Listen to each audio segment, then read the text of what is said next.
Kung tatay ulit siya.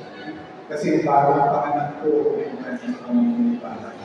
Is a new father again of another son. I am referring to one of our elders, si Brother William Rivera, who happens to be the head also the communication department of our Catholic Church. So, but before we start formally our program this morning, I'd just like again to recite you the verse found in the book of Habakkuk, which says, "The Lord is in His holy temple, that all keep silence before Him."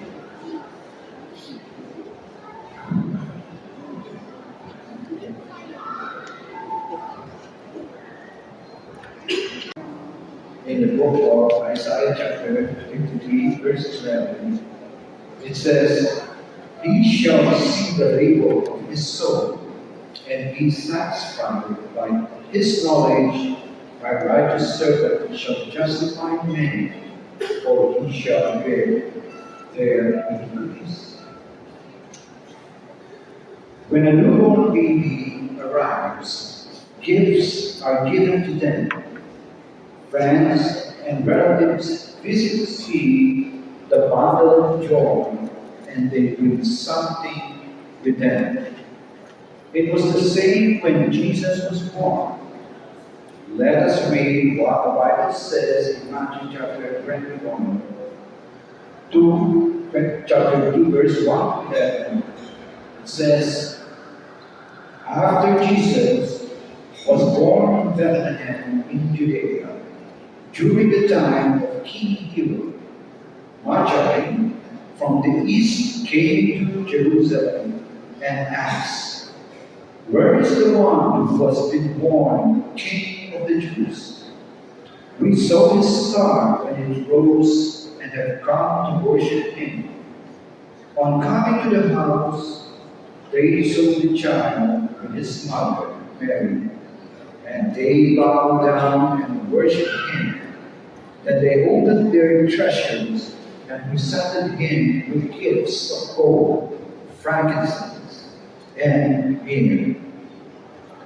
The Magi from the east worshipped the baby King Jesus by giving him gifts. And this story teaches us that giving is worship.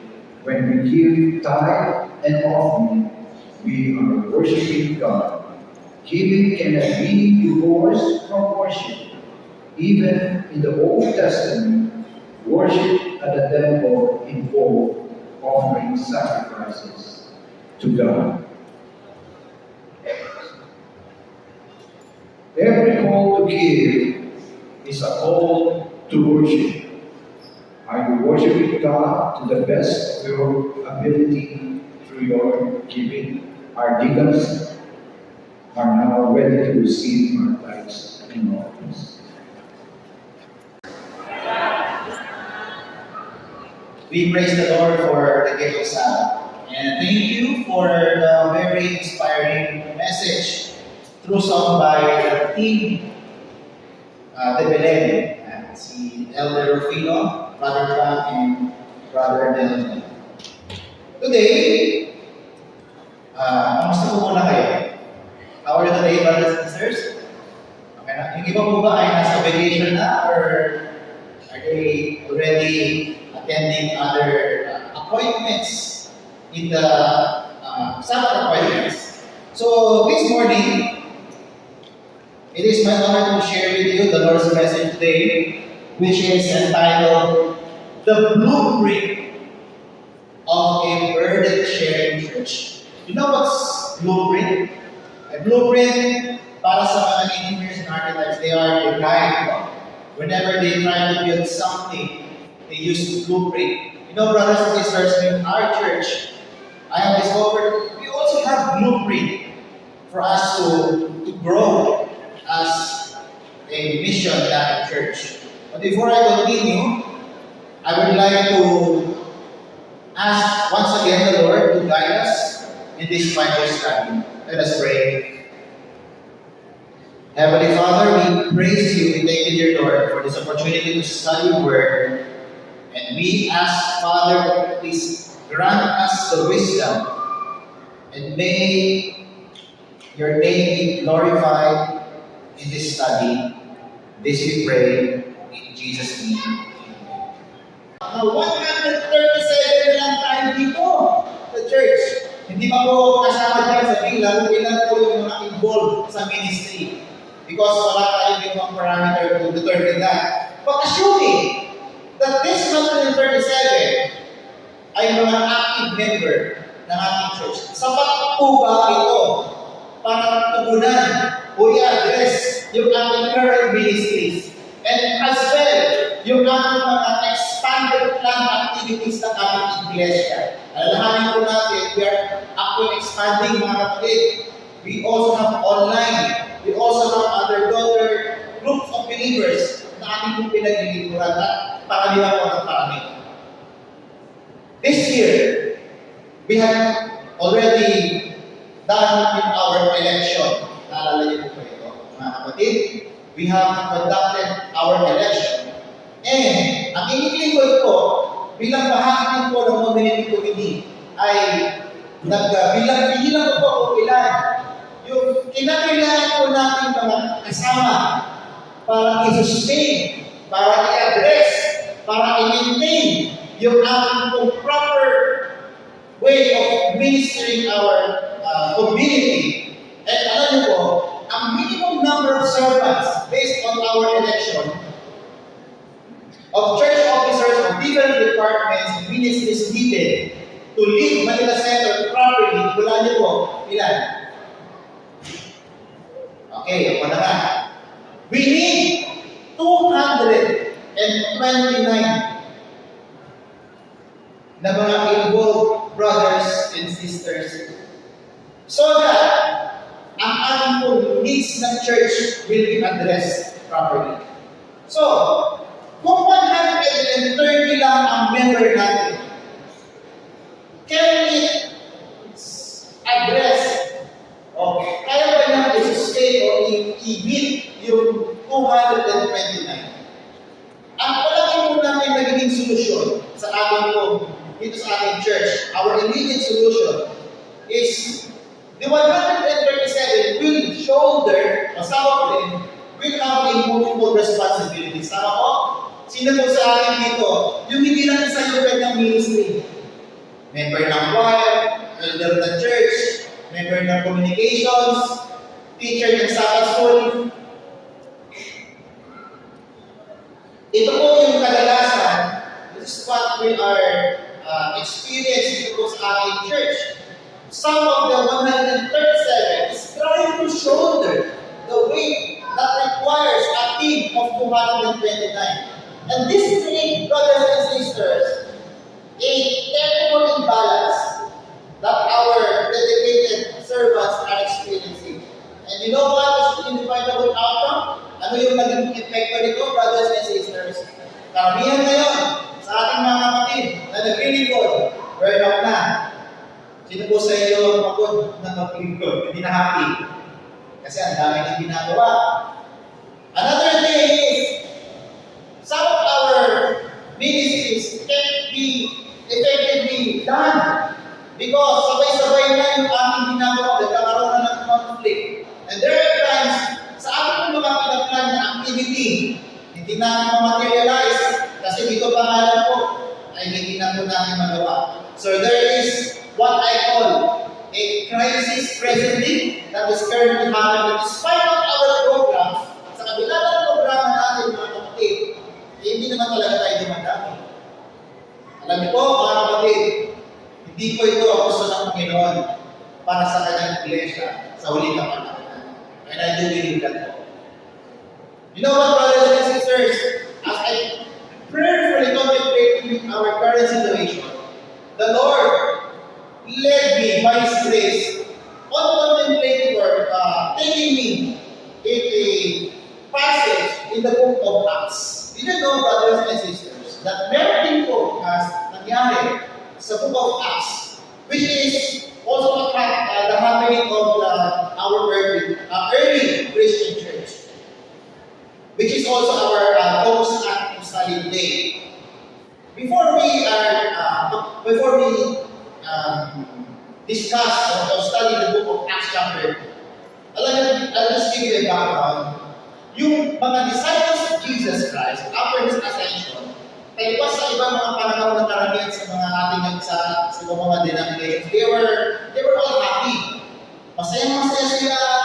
They were worshiping in the temple. They were waiting for the promise of the Holy Spirit. At ito po ang maganda po sa early church before, no?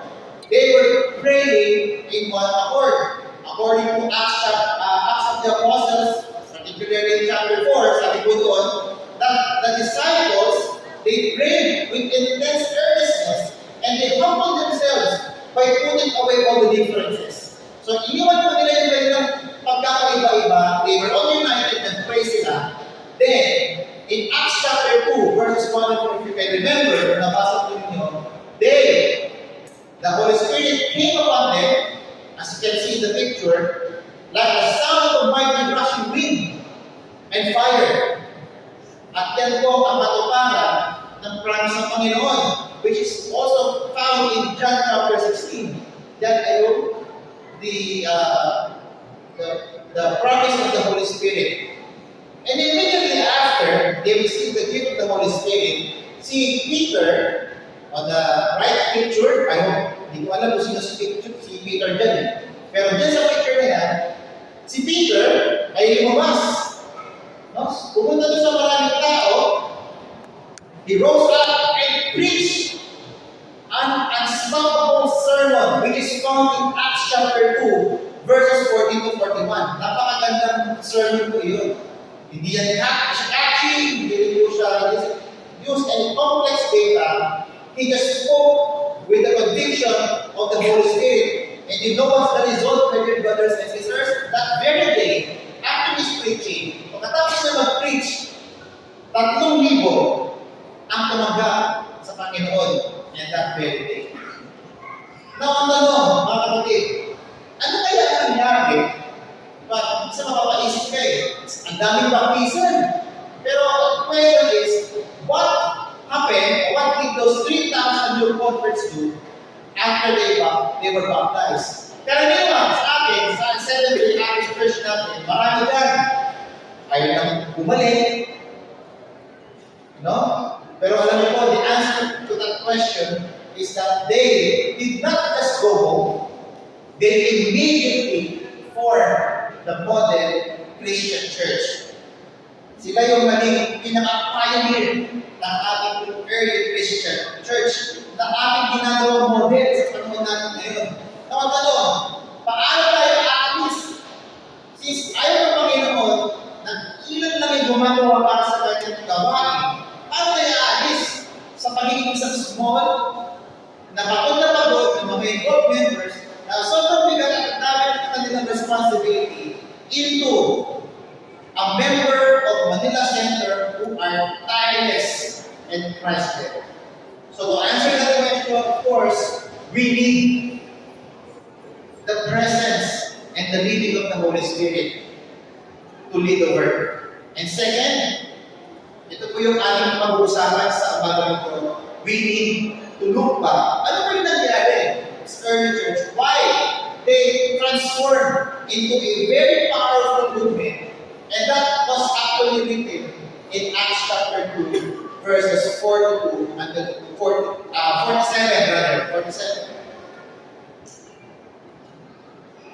Dito po sa talatang ito, sa Acts chapter 2, verse 42, I should say, as I studied this, ang tawag ko po dito sa talatang is the blueprint.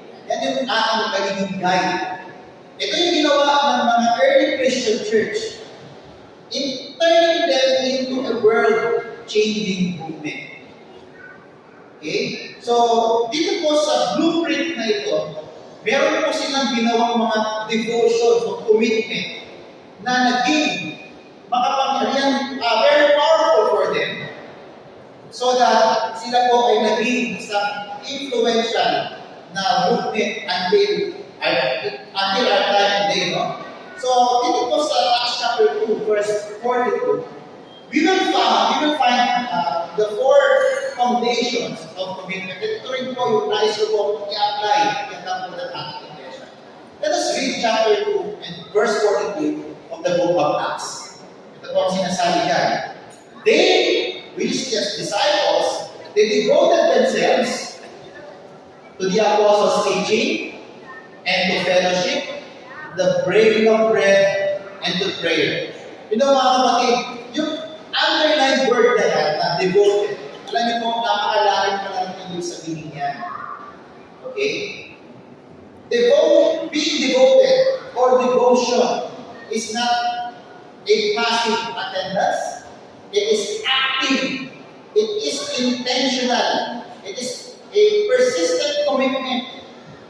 Sa original na ibig sabihin ko niyan, devotion and devoted, it means to persist, to persevere, that despite of their persecution that's happening to them, sa kabila na kanilang problema na experience nila, they persist and persevere. Kung tatagalutin niyo po yung talata, yung word na yan, sila ay matyaga, nagpapatuloy ng gawain ng Panginoon. Now, sa ano mga bagay sila nagpapatuloy ng matyaga? Ito po yung apat na yan, apostles' teaching, to fellowship, to the breaking of bread, and to prayer. Now, we will discover one by one ano po yung ibig sabihin nilang apat. Number one is the apostles' teaching. Now, what do we mean by the apostles' teaching? Of course, when we talk about the apostles' teaching, it means they were all studying together the Word of God. They were all grounded. They grounded themselves in the Word. Ibig sabihin ko, lahat sila, they immerse themselves. Talagang inanaw nila yung kanilang sarili to daily study the Word of God. Because for them, ito yung kanilang pinaka-first goal is to have a deeper relationship with God. Because before we can work for Christ, we must be walking with Christ. Bago tayo magpagamit sa Panginoon, ang pinakaunang goal dapat po natin ay lumakad kasama si Kristo. And also mga kapatid, is found in Colossians chapter 2 verse 6. It says there, as you therefore have received Christ Jesus the Lord, so walk in Him. Ibig sabihin niya mga kapatid, kahit na tayo ay matagal na sa iglesia, matagal na po tayo officers, dapat po, patuloy pa rin tayo nagbabasa, nag-aaral ang salita ng Diyos. Alam niyo po, ang problema po natin ngayon, nung bata po ako, ang problema namin ngayon tuwing mag-worship kami, TV. Ang tatay ko po, hindi po siya Adventist. Kapag kami nagbabible study o nag-worship sa bahay, kalaman namin namin TV. Ngayon, ang mga TV ngayon, ay nasa mga bulsa na natin. Because of the advent of the information age, ang kalaban na po, kaya hindi na po tayo nakakapagpasa ng Bible, walang iba, hindi yung mga apps na naka-install sa ating mga cellphones. In application of our church brothers and sisters, for us to be committed, no, mga kapatid, we must be consistent with our devotional, with our Bible study, with our prayer experience personally, and with family. Sino po sa iyo, mga kapatid, sa umaga ito, ay nagkakanda po ng family worship sa kanilang mga tahanan? Diba, very busy na po, ano? Napaka-important po, mga kapatid, as a believer, to have a consistent Bible study, to have our personal devotion, to have a prayer experience personally with our family. Ginagawa po ito noon ng mga early Christians. Dapat po patuloy pa rin natin ito gawin. Kaya tanong, Brother William, nag-isip mo naman ako tuwing Sabado eh. Enough na ba yun? Para masabi natin that we have a strong relationship with the Lord? According to the Seventh-day Adventist official website, this is about the growing in Christ, which part of our fundamental beliefs. It says there, is it enough? Enough pa ba to go to church once a week and hope That's enough to keep our connection strong. Ang sabi nila, it can surely help. Kaya lang may condition. But, di ba po? What matters most, ang pinaka-importante daw dito, is our active pursuit of a deeper relationship with God. Ano daw po? Ang pinaka-importante po bilang isang believer is to have a deeper relationship with God by learning more about Him and spending time in prayer. That's the first pillar or devotion na ginawa ng early church that can be applied, mga kapatid. Second, devotion na ginawa po nila is fellowship. Itong fellowship na ito at hindi po social night, ha? Hindi po ito sports fest. Hindi po ito yung meet and greet, mga kapatid, no? If you're going to look at the original word of that fellowship, ang ibig ko sabihin niya is partnership. Ang ibig ko sabihin ng fellowship. Partnership. Partner tayo. Dahil magkapatid tayo sa gawain, we are partner in the ministry. Alam niyo po, brothers and sisters, yung mga early church before, they are very devoted to the community to a point na sila yung committed to one another. Now, para natin nasabi that they are very committed to one another, in Acts chapter 2, verse 44, sabi po dyan, all who believe, lahat daw sila were together and had everything in common. Let's read on. In verse 45, sabi nila dito, and sold their possessions. Binigay nila yung kanilang mga properties and goods. At dinidivide nila. Sobrang committed nila sa bawat isa. At ipinapamahagi sa mga kapatid nila na may mga kailangan. Kaya po natin po sa panahon natin ngayon, mga kapatid. They are very committed to one another. What else? Sabi po dyan, so continuing daily with one accord in the temple, I believe that's verse 46.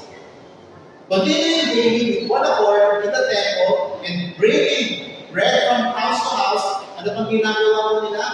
They ate their food with gladness and simplicity of heart. Every day po, ang ginagawa po nila, they are doing house-to-house worship and they ate their food with gladness, with the simplicity of heart.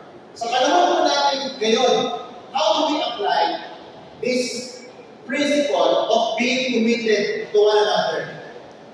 Ang pinaka-effective, mga kapatid, for us to become committed to one another is by joining the care group ministry. Wala na pa akong maisip na department o grupo sa ating church where you can share the burden other than care group ministry. Ang ating pong church ay marami po tayong mga care group ministries. Alam niyo po ba yun? And I encourage you, my dear brothers and sisters, to join the care group ministry. Why? Because in the care group ministry, three important things can be experienced. Una, yung burden. Alam niyo po, ang isang Kristiyano, mahirap talaga lalayan. Pag hindi yan kagaya ng ginagawa ng mundo. Kaya tayo, normally, we have our own burdens. So when we join care group ministry, the burden is shared. Second, our spiritual gifts can be developed. Ang inyong likod po, ayaw ko talaga yung nag-prela ng salita sa harap. But praise the Lord, when I joined the care group ministry, dito po kami sa class po namin sa front. Nung sumali po ako dyan, I developed by God's grace yung talent, no? to talk. And then, the third is, you can apply that your gift in your group. Ang tawag po dyan is yung localized ministry. You can apply them sa pag-pray, sa pagsising. Lahat ng yan can be done as a member of the care group. The third is by the breaking of bread.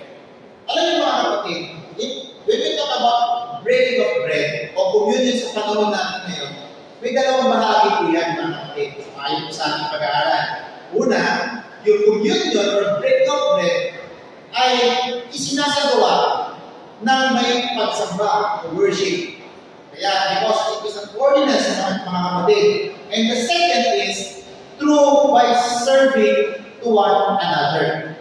Hindi po natin mag-fulfill yung communion na yan if we do not serve one another.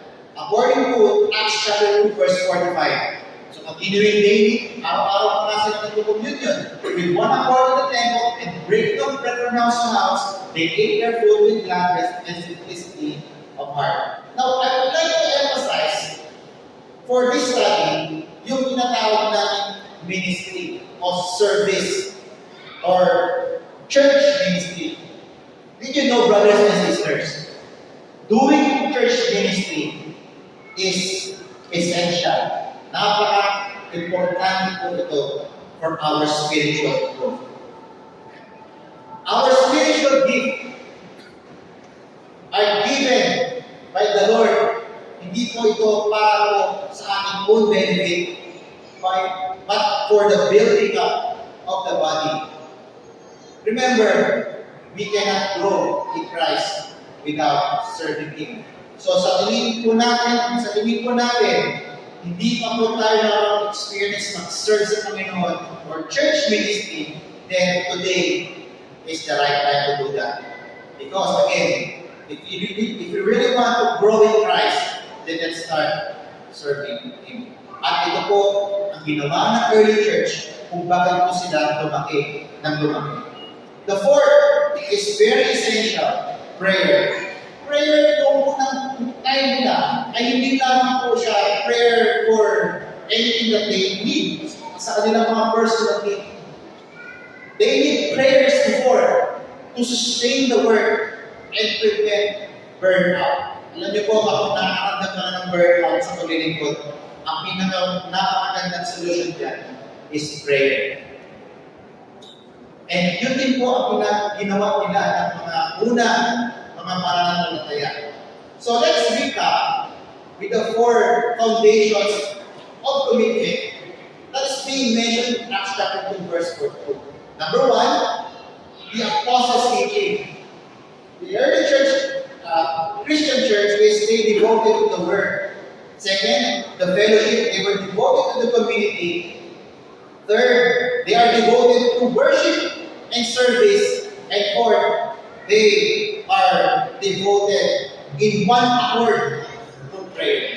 So ito po ang naging ginagawa nila kung kaya sila po by God's grace and the power of the Holy Spirit naging very influential yung kanilang movement. Ang movement po ng Christianity po. The second is, let's go back to our church reality check. Balikan po natin ang ating third presentation. When all becomes new. Ang sabi po sa ating pinag-aaralan ng kapatid, the early church model work. They work because all who believe were together. Hindi po ito trabaho ng ilan. Ang sabi ko dyan, they all work together. So let's recap of what yung data po ng ating po church ngayon. Present ko po ito as a pie chart. As you can see sa presentation, ang average attendance during the Sabbath is around 600. Tama po ba yun, attending as our church clerk?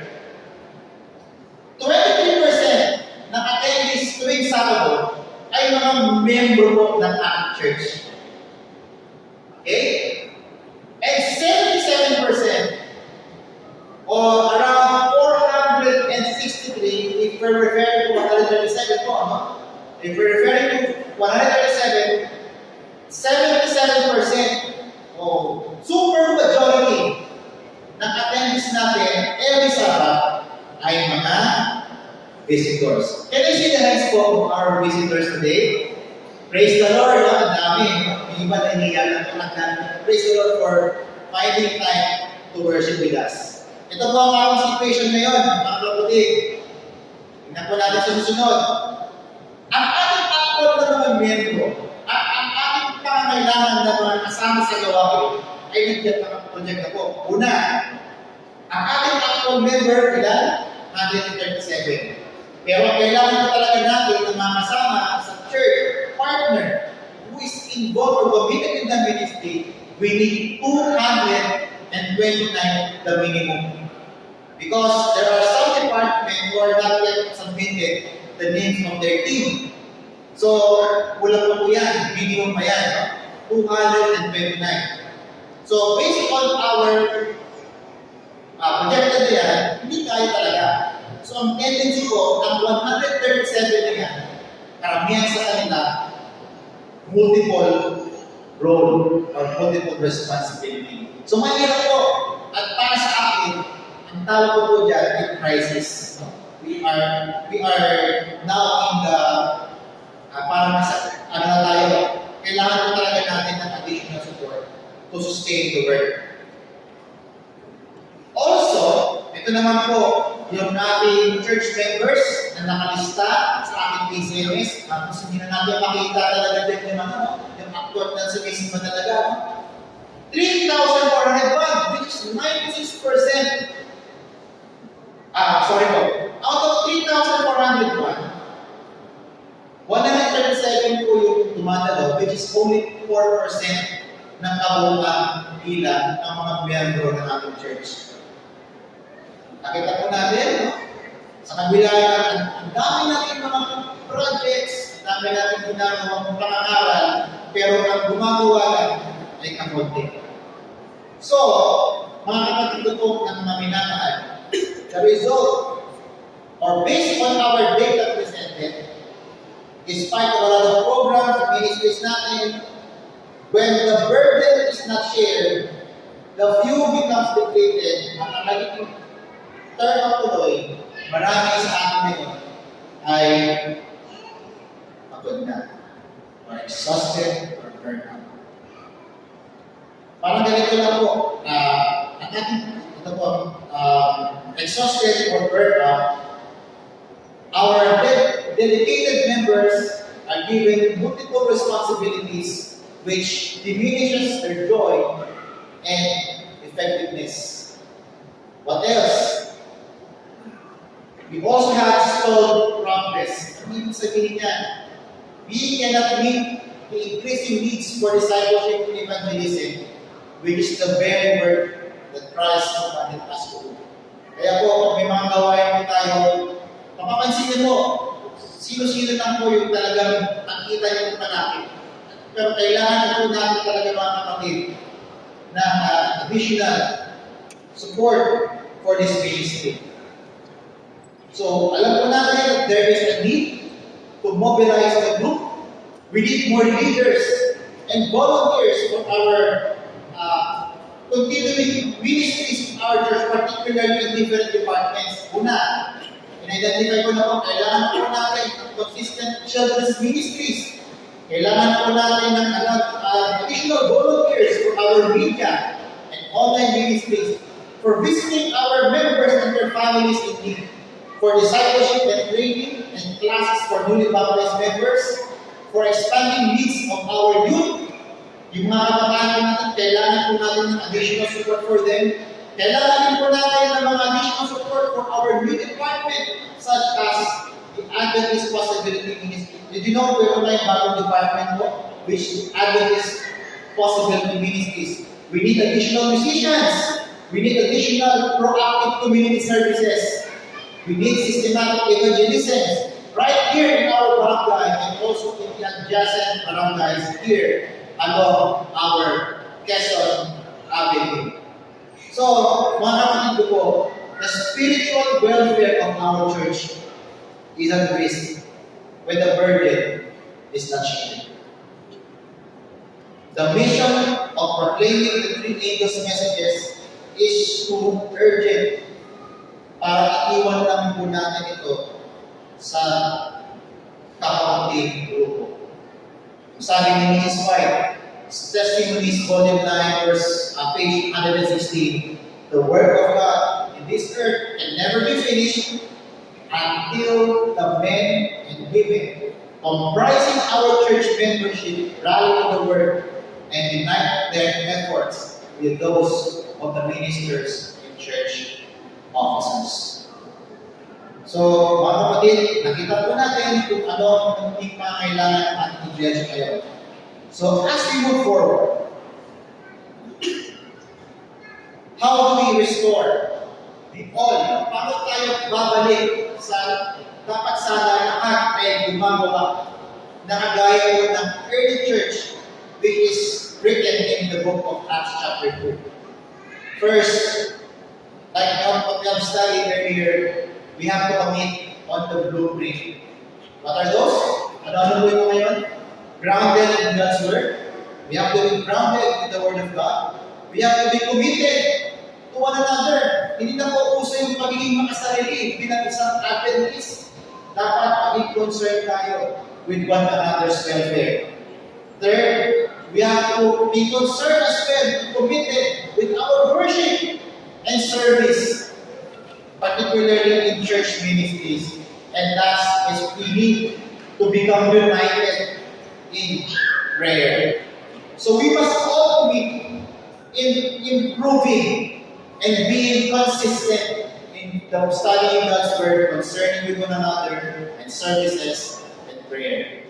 Pangalawa, na nais ko po i-recommend sa bawat isa na kapatid is that all members must work together. Kailangan po lahat tayo ay kumilos ako, mga kapatid. Did you know that church ministry is every SDA's responsibility? Hindi po ito optional task, mga kapatid. It is a divine command. Alam niyo po, the main reason why ministry is every member's responsibility because the Holy Spirit has already equipped you and me with the gift, no, mga kapatid, given to every Christian right after baptism. Kaya po ang bawat isa po sa atin ay mayroong kaloob ng banal na Espiritu. Kaya dapat po, mga kapatid, gamitin mo natin ito sa ikalalago ng ating buong iglesia. So, our ministry is not a burden. Hindi po ito mabigat. Hindi po ito dagdag sa ating mga trabaho o obligasyon. It is our divine privilege and the Holy Spirit's direct assignment to you and me. We need more involved members with a shared vision to proclaim the three angels' message and live out the devotion just like what we've studied in Acts chapter 2. Pangatlo, mga kapatid, we need to commit to belonging. And this is a goal for my beloved brothers and sisters who are visitors sa umagang ito. If you are a regular visitor attending our church at meron kayong plano na mag-stay on, alam niyo po mga kapatid, you are a very vital part of our church family and we want you to be part of the solution. Pagpitin na po natin, time natin dahil ang panahon ay malapit na. So, you should be involved in the church ministry. And so we urge those who attend regularly, mga kapatid, but hold your membership elsewhere. Let us take a vital step by transferring your membership to Manila Center and Seventh-day Adventist Church. Ano naman ang magagawa ko rito, Brother William, mag-transfer ako dito? Hindi naman nakita ng dyan eh. May pare-pareho naman ng Adventist. You know what, brothers and sisters? Maraming pwedeng gawin ang church para sa inyo if you transfer here. Number one, ikaw po ay mag-ring ng pausaw sa atin. When you transfer here, you will represent Manila Center at all area mission and conference events, especially in training. The church will sponsor you, mga kapatid, para pumunta sa mga trainings na yan. In order for all of us to be equipped in the church ministries. Second, it gives you the opportunity to serve and lead. Alam niyo po sa atin sa Manila Center, ano po tayo sa membership. No? Kapag tayo ay members, we have been given the opportunity to serve and lead in the different departments officially. Depende po kung ano po ang inyong passion or the gift na pinagkaloob ng Panginoon sa bawat isa. And third is, the church will help and support you and your family to spiritually grow and develop your spiritual gift.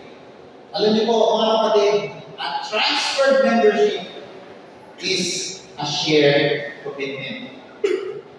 It is a vow to be fully all in with us, Manila Center, to finish the Lord's work in this last day. In conclusion, sa ating pong pagkakaroon sa umalang ito, church members doesn't need to wait to be perfect. Hindi natin kailangan maging maganda po na yung ugali natin bago tayo sumahin. Or maging expert sa lahat ng bagay. Or magkaroon ng free time.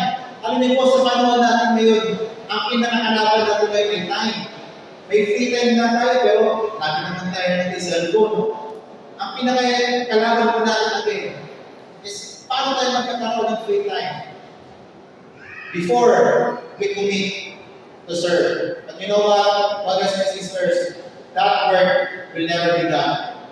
Remember, yung ating early church, they were all imperfect.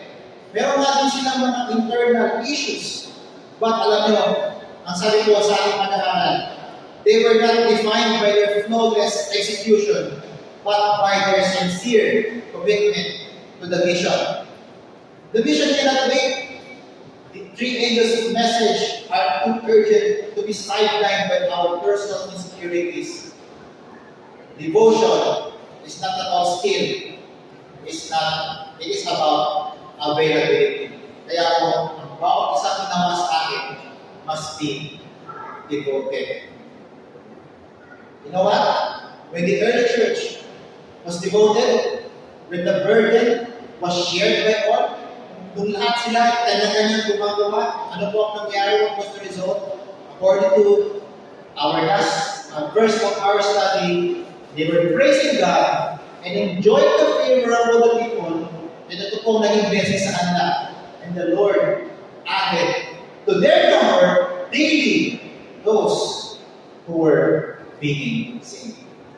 Lumaki ng lumaki ang gawain at sapagkat lahat gumagawa. Lahat involved, lahat nagiging helper o partner in the ministry.